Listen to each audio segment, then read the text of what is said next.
शेतकऱ्यांना सरकारने मदत केली नाही. शेतकऱ्याच्या घरामध्ये जे अन्नधान्य होतं ते उद्ध्वस्त झालं, पीक उद्ध्वस्त झालं, घरं उद्ध्वस्त झाली, जमीन उद्ध्वस्त झाली. त्यांनी दिवाळी करायची म्हणलं तरी त्यांच्या घरामध्ये आनंदाचे क्षण त्या ठिकाणी उरलेले नाहीत. सरकारनं जर भरीव मदत केली असती, जर हेक्टरी 50,000 रुपये दिले असते तर कसं बस नवं जुनं करून त्यांनी घरातल्या बायका लेकरांना किंवा मुलाबाळांना काहीतरी गोडधोड केलं असतं. परंतु फडणवीस सरकारनं, या शिंदे पवार सरकारनं शेतकऱ्यांच्या तोंडचं पाणी पळवलं. दुःखी कष्टी रडकुंडीला आलेल्या माणसांची दुःख यांना कळली नाहीत. सांगा बरं, गावखेड्यामध्ये राहणारी आपली भावंड जर दुःखात त्या ठिकाणी दिवाळी साजरी करत असतील, दुसऱ्याच्या लेकरांना नवीन कपडे किंवा घरात फराळ त्यांच्या नसेल, तर ही दिवाळी गोड कशी लागेल? म्हणून ही दिवाळी, काळी दिवाळी का साजरी करायची? कारण सरकारचा हेतूच काळा आहे, सरकारचं मन काळ आहे, सरकारची भावना काळी आहे. म्हणून ही दिवाळी काळी झाली की काय? खरं तर इडापिडा टळो आणि बळीचं राज्य येवो म्हणून आम्ही म्हणत असतो. पण बळीराजा जर उद्ध्वस्त होणार असेल, बळीराजाच्या पाठीशी कोणी उभं राहणार नसेल, बळीराजाच्या मुलाबाळांचं काय झालं असेल, आई वडिलांचं काय झालं असेल, तो कसा जगत असेल, बायका पोरांच्या मनामध्ये काय चाललं असेल, ह्या जर भावना प्रशासनाला आणि सरकारला कळत नसतील तर तुम्ही गोल गोल दिसताय, तुम्ही म्हणजे सगळे तुमच्याकडं, म्हणून तुमच्या दिवाळ्या जोरात असतील. पण त्या मराठवाड्यात जाऊन विचारा, विदर्भातल्या काही भागात विचारा, पश्चिम महाराष्ट्रातल्या काही लोकांना विचारा किंवा कोकणातल्या काही लोकांना जाऊन विचारा, जे उद्ध्वस्त झालेत, ज्यांच्या हाताला काहीच लागलेलं नाही, त्यांची दिवाळी कशी असेल? आणि सरकारने ती दिवाळी होऊ दिली नाही. सरकारनं ती काळ्या मनाने किंवा त्या भावनेने तशी भरीव मदत केली नाही, कारण त्यांना ती करायची नव्हती. उदाहरण सांगून टाकतो. प्रधानमंत्री महोदय ज्यावेळेस मुंबईमध्ये आता 8 दिवसापूर्वी आले होते, त्यांनी 3 ते 4 भाषणं मुंबईमध्ये केले. 2 दिवस मुंबईमध्ये होते, परंतु 3-4 भाषणामध्ये एकाही भाषणामध्ये चकार शब्द शेतकऱ्यांप्रती काढला नाही. मग ही काळी दिवाळी नाही तर काय? एक छदाम जर सरकार देऊ शकत नसेल, आणि शेतकऱ्यांच्या कर्जमाफीचा प्रश्न आहे, शेतकऱ्याला सपोर्ट करणं महत्वाचं आहे, शेतकऱ्यांच्या पोरांना काहीतरी बळ देणं महत्वाचं आहे, बायका लेकरांना किंवा वडीलधाऱ्या लोकांना कशाचा तरी अन्नधान्याचा किंवा मदतीचा आधार देणं गरजेचं आहे. महाराष्ट्रातल्या कानाकोपऱ्यातल्या सर्वसामान्य लोकांनी मदत पाठवली, शाळा कॉलेज महाविद्यालयांनी संस्थांनी किंवा परिवारांनी मदत केली, परंतु सरकारला पान जर फुटला नाही, फडणवीस साहेबांना पाजर फुटला नाही, शेतकऱ्यांना त्यांच्या कुटुंबाला मदत करावी असं जर फडणवीस शिंदे पवारांना वाटत नसेल सरकारच्या रूपाने, तर ही फार दुर्दैव आहे. तुम्ही वैयक्तिक मदत किट किंवा इतर अन्नधान्य पुरवलं, ही सरकारची मदत नाही, ही त्यांच्या संस्थेच्या माध्यमातून केलेली मदत आहे, हे विसरता कामा नाही. आणि ह्या फार वेदनादायी गोष्ट आहे, ह्या मनाला टोचणाऱ्या गोष्टी आहेत.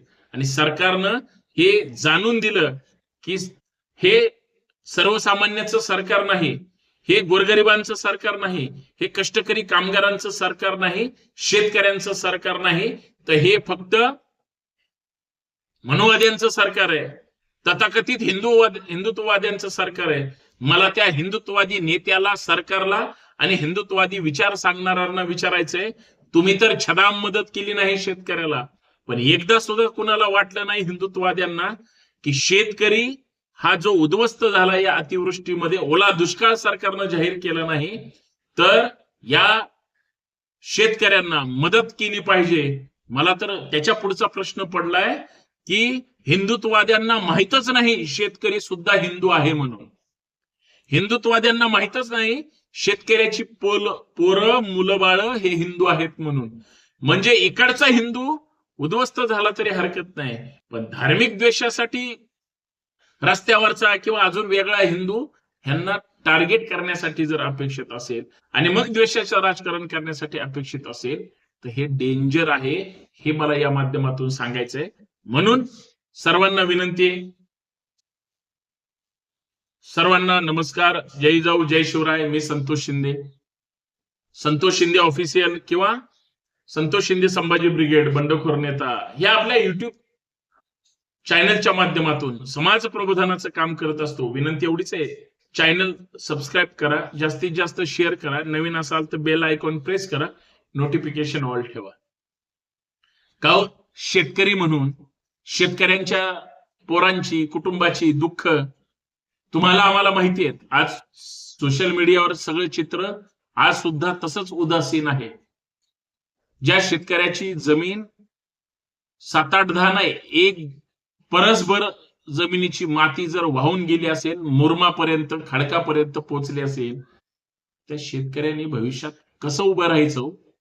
त्याला कोण मदत करणार आहे?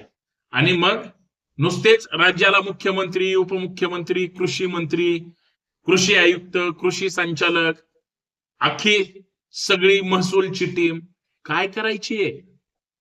जर लोकांना मदत होणार नसेल, मदत करण्याची कोणाची हिंमत नसेल, तर मग काळी दिवाळी जी आहे ही खरं आहे की खोट आहे?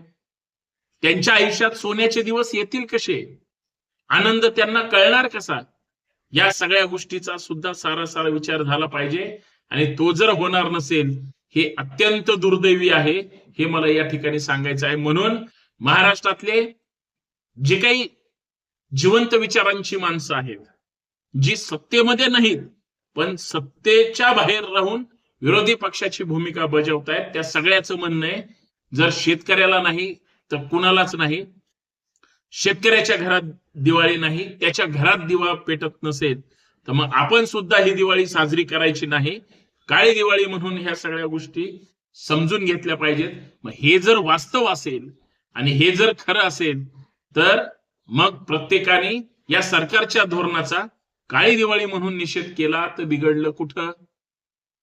कारण आज ना उद्या त्या शेतकऱ्यांना कळेल, बाबा रे, ज्यावेळेस आमच्यावर संकट आली होती त्यावेळेस हीच मंडळी आहेत जी ज्या सरकारनं आम्हाला मदत केलेली नाही, त्या सरकारच्या बाजूने नव्हती, तर ती शेतकऱ्यांच्या बाजूने होती जी आमच्यासाठी भांडत होती.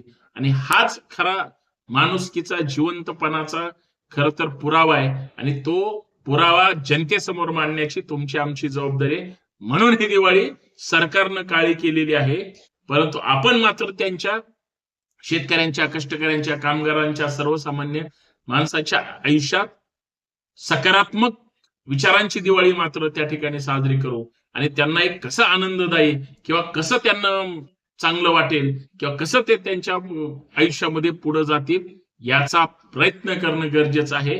म्हणून सरकारच्या धोरणांचा निषेध करावा तेवढा कमीच आहे, परंतु इडापिडा टळली पाहिजे.